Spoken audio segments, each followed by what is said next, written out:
We're going to begin talking about performance evaluations. We're going to be talking about what Kadushin discusses in Chapter 8, Kadushin and Harkness discuss in Chapter 8 of their textbook.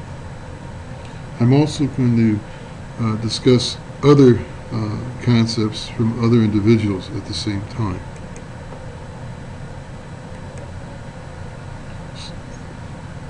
The definition of evaluation. Kadushin and Harkness state the following in terms of the definition of evaluation on page 329.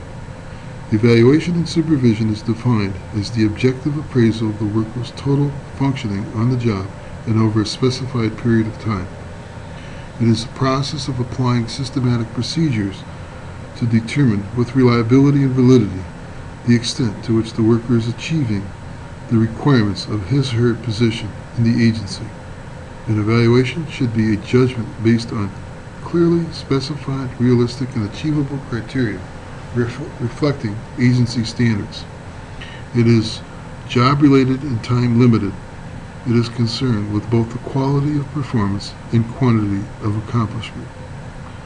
What are the key words in this definition? Simple. An objective appraisal over a specified period of time. Systematic procedures. Clearly specified, realistic, and achievable criteria reflecting agency standards. Job-related, time-limited. Quality of performance, quantity of accomplishment.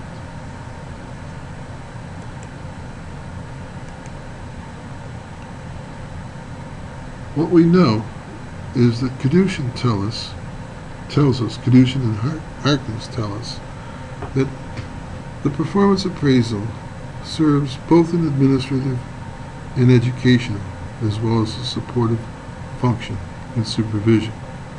It contributes to professional growth.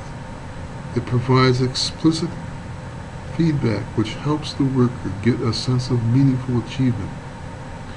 It reduces tension and role ambiguity, and it provides positive reinforcement for good work well done. Think in terms of two key words as the supervisor. You inspect and you expect. And remember, you have nothing to inspect if you have no expectations. There's a typo there. How about that? Okay? This is a very important thing for you to remember as future supervisors or as current supervisors. The values of evaluation serve four key individuals. There's a value of evaluation for the worker. The workers need to understand where they stand and what position they are in, because you need to be able to give the worker feedback. It provides motivation, direction, internal learning. It helps direct the worker in terms of where they're going and what it is that they're supposed to do. It assists the worker in career planning. It assists the worker in understanding what they're doing in the performance of their job.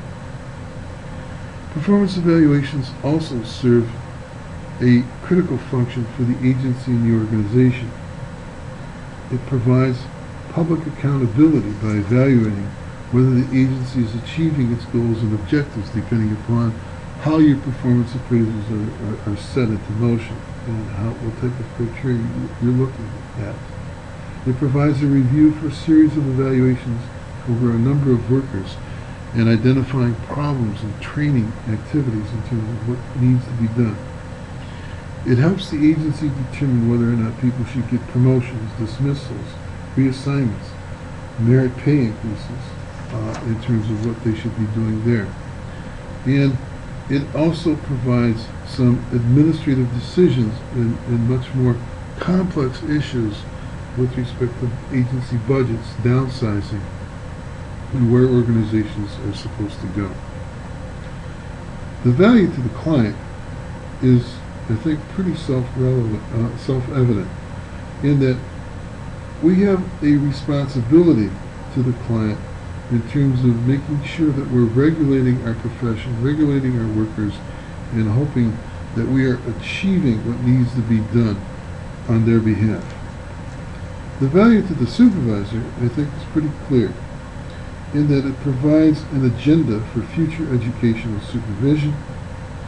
It provides an evaluation in the sense of the strengths and weaknesses of where the worker is at and how they're performing their specific jobs, responsibilities, and what they're doing there. And it also helps the supervisor document what their workers are doing. So if you have a good evaluation and good documentation, then it helps the supervisor in terms of going into knowing what directions that they're supposed to be going at. All right? So, why do we do performance evaluations? Well, it's simple. It assists staff in developing their careers and being successful on the job. It motivates and encourages employees to be productive contributors to the agency mission, vision, and achievements. So this is, what it is that we're looking for in terms of why we do this. Okay. Caducean talks about three major objectives of evaluation: the administrative objective in terms of retention, merit pay increases, promotions, suspensions, reassignment, and termination; worker professional growth and development; the TQ learning process; and improving outcome in terms of what needs to be done in the organization. Okay. So what I've given you is a blend of understanding what Caducean and Harkness state with respect to performance evaluations and what others in the field talk about per se. Not everybody likes performance evaluations. Caducean and Harkness discuss several dislikes. What do they say? What are the dislikes in your organization? This will be a forum for you to respond to, forum questions, discussion. Caducean and Harkness also discuss multiple desirable evaluation procedures. They discuss 17 desirable evaluation procedures, such as talking about the commitment of time, the evaluation process being a continuing process.